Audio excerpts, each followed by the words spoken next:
బుర్ర నిండా ఆశలు, ఇంటి నిండా కష్టాలు, పెరిగిన ధరలు, తరగని బాధలు, పాలవాడికి, నీళ్లవాడికి, రెంటుకి, కరెంటుకి, రేషన్కి, మందులకి, కూరలకి, కూతుళ్ళకి, అల్లుళ్ళకి, కొడుకులకి, చదువులకి, పండగలకి, పబ్బాలకి, శుభాలకి, అశుభాలకి, అన్నిటికీ ఖర్చు ఖర్చు ఖర్చు.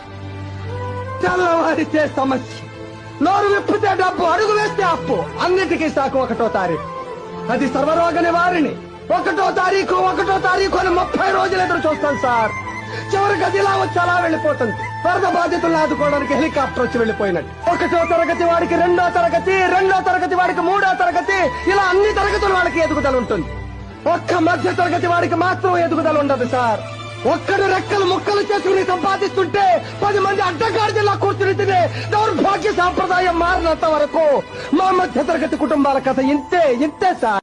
బుర్ర నిండా ఆశలు, ఇంటి నిండా కష్టాలు, పెరిగిన ధరలు.